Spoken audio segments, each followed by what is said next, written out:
जब मेरे से जो आप उत्पत्ति चैप्टर पढ़ते हो ना, आपको बाइबल की बहुत बायोग्राफी मिलती है, क्योंकि उत्पत्ति में ये बताया गया है, जेनेसिस बताया गया, उसमें परमेश्वर ने कैसे आदम और हव्वा को बनाया, कैसे पृथ्वी को बनाया, कैसे इंसानों को बनाया, कैसे जानवरों को बनाया, आदम किसका नाम रखा, जानवरों का नाम किसने रखा। पर बाइबल कहती है कि जो मजे की बात ये थी, परमेश्वर ने इंसान को इसलिए बनाया था कि वो परमेश्वर की महिमा कर सके। पर बाइबल कहती है कि जब परमेश्वर की महिमा करने की बारी है, तो बाइबल कहती है तो शैतान भी उसके बीच में आया था। शैतान परमेश्वर की महिमा को नहीं देख सकता था, इसलिए बाइबल कहती है कि जो परमेश्वर ने ना, परमेश्वर से अलग करना चाहता था इंसानों को, क्योंकि बाइबल कहती है कि परमेश्वर तो एक आत्मा है, जहाँ पर परमेश्वर का आत्मा वहां पर आजादी है मेरे चीजों। इसलिए बाइबल कहती है कि परमेश्वर ने अपने हाथों से मिट्टी से रचा था इंसान को। इसलिए मेरे चीजों इब्रानी भाषा में एडम क्या है, जो एडम शब्द वर्तया गया, इब्रानी लाल मिट्टी से बनाया गया था, बाइबल कहती है आदम को। फिर बाइबल कहती है कि जब देखते हैं ना, जब बाइबल कहती है कि उसने गुनाह गलती कर दी थी, कि फिर क्या होया था, चलते उत्पत्ति 3 उसकी 22 में लिखा, कहता फिर यहोवा परमेश्वर ने कहा।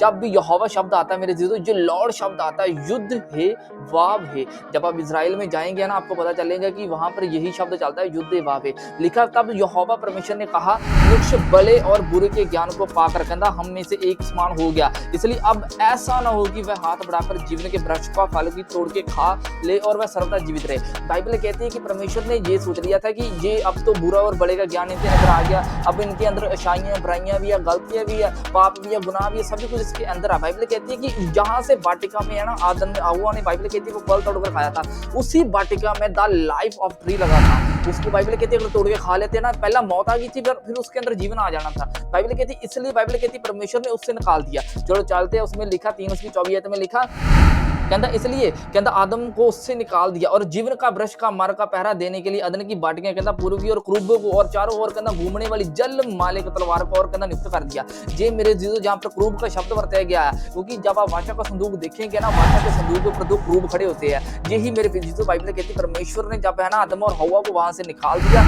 तो बाइबल कहती है कि जो क्रूब होते थे ना, वो वहां पर रक्षा करने लग गए। अब बाइबल कहती है आदम और हव्वा उनके पास नहीं आ सकते, क्योंकि क्रूब बहुत खतरनाक होते हैं, वो हाई रैंक वाले स्वर्गदूत एंजल्स होते हैं। जो लूसीफर था ना, वो भी बाइबल कहती है क्रूब था, वो परमेश्वर का दूत था। जब बाइबल कहती है कि मूसा के साथ परमेश्वर बातें किया करता था पुराने समय में, वाचा वाले संदूक में बातें किया करता था, जो मतलब वो ऊपर जो स्वर्ग दूत होते थे ना, उसको क्रूब बोला गया है। इब्रानी भाषा में ये चीज ठहराया गया, लाहट बोला गया। मेरे जीजो आपको ये समझना होगा, बाइबल कहती है परमेश्वर ने ना उससे वहां से निकाल दिया। अब मजे की बात ये है मेरे जीजो की परमेश्वर ने अब जो अपने एडम जो खोए थे ना, फिर से वापस ले आने के लिए एक साजिश रची है, वो सिर्फ यीशु मसीह। बाइबल कहती है जैसे आदम में सभी मर गए, अब बाइबल कहती है मसीह में सभी जवाए जाएंगे। आप सोचना आपके साथ ऐसा मराइकल होने वाला है कि सोचो कि जितने उत्पत्ति से पहले, जितने जेनेसिस से पहले जहां से धरती बनी है, बाइबल कहती है जितने आदम मरे हैं ना, परमेश्वर ने मसीह के अंदर सभी जो है, बाइबल कहती है आप पढ़ते हैं ना कुरिन्थियों में लिखे, सब अपनी अपनी बारी के अनुसार, ऊपर भी बारियां लगी है, ऊपर भी मतलब बाइबल कहती है कि ऐसे लोग जैसे राशन लेने जाते हैं ना, वहां पर लाइनों में लगते हैं, ऐसे ही बाइबल कहती है स्वर्ग में भी है, लगी है। तो बाइबल कहती है कि जैसे है ना वहां से निकाल देगी आदम और हव्वा को निकाल दिया, अब प्रभु यीशु मसीह ने सोच लिया कि मैं फिर से आपको वही फल तोड़ने खाने को दूंगा अगर आप जानेंगे। चलो चलते हैं।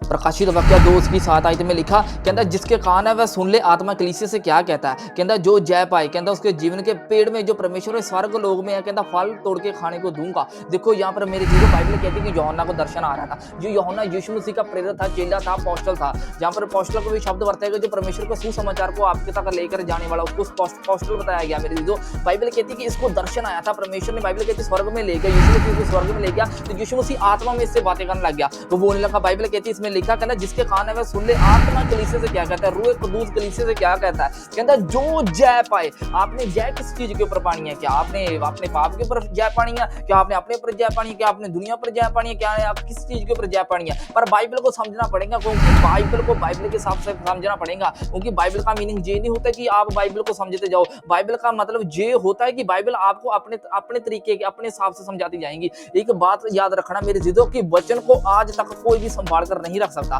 पर वचन आप ही सभी की केयर करता फिरता, वचन आप ही सभी को संभाली बैठा है। इसलिए मेरे जिदों यहाँ पर लिखा कि जो जय पाए, मैं प्रूव करूंगा, प्रूव आप देखना। लिखा कहता जो जय पाए, आपने किस चीज के ऊपर जय पानी है। हम चलते 1 यूहन्ना 5:5 में लिखा, कहता संसार पर कहता जय पाने वाला कौन है। अब संसार पे जय पाने वाला कौन है, देखो ध्यान से लिखा, 1 यूहन्ना 5:5 में लिखा, कहता संसार पे जय पाने वाला कौन है, कहता वह जिसने विश्वास किया कि यीशु परमेश्वर का पुत्र है। अगर आप मुंह से ये कहते हैं कि यीशु परमेश्वर का पुत्र है, बाइबल कहती है जो मुंह से उसका अंगीकार करेगा वह उद्धार पाएगा। उद्धार का मीनिंग मेरे जीजो चमत्कार होता है, उद्धार होता है, जैसे कह सकते हैं कि छुटकारा होता है, हीलिंग होती है, पवित्र आत्मा में बढ़ना होता है, स्पर्श होता है। मेरी तो बाइबल कहती है जब आप विश्वास करते हैं ना यीशु परमेश्वर का पुत्र है, तो बाइबल कहती है दैट्स इट, आप जय पा लेते हो उस संसार के ऊपर जो मतलब आदम को और हव्वा को बाइबल कहती है श्राप दिया गया था इस संसार के ऊपर। पर बाइबल कहती है कि आप इस संसार के ऊपर चलते हो, ऊपर चलते हैं, फिर परमेश्वर आपकी सुरक्षा करता है, फिर परमेश्वर आपकी हेल्प करता है यीशु मसीह के नाम में। पर बाइबल कहती है ना, हम जानते हैं यूहन्ना 16:33 में लिखा,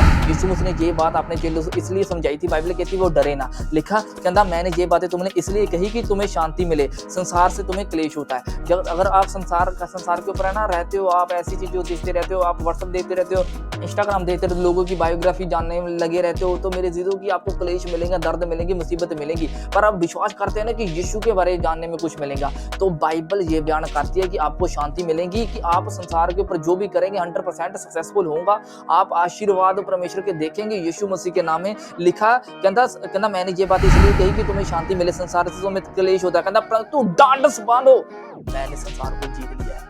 और प्रकाशित वाक्य पुस्तक बोलती थी, कहता जिसने जय प्राप्त किया, कहता उसे फल तोड़ के खाने को दूंगा। मेरे जीजों की आपको सिर्फ फल तोड़ के, बाइबल कहती है स्वर्ग में उन लोगों को फल मिलेगा जो बाइबल कहती है जिसने जय प्राप्त की होगी संसार के ऊपर, मतलब यीशु मसीह को आपको कबूल करना पड़ेगा, क्योंकि बाइबल कहती है स्वर्ग और पृथ्वी में सिर्फ एक ही नाम दिया गया है, यीशु नाम। यीशु नाम से बिना मेरे जीजों कोई आपको बचा नहीं सकता, कोई छुड़ा नहीं सकता, कोई भी नहीं बचा सकता मेरे जीजों, सिर्फ यीशु ही। आपने बस मुंह से अंगीकार करना है कि यीशु ही मेरा रहबर है, यीशु मेरा सहायक है, यीशु मेरे बचाने वाला, यीशु मुझे छुड़ाने वाला।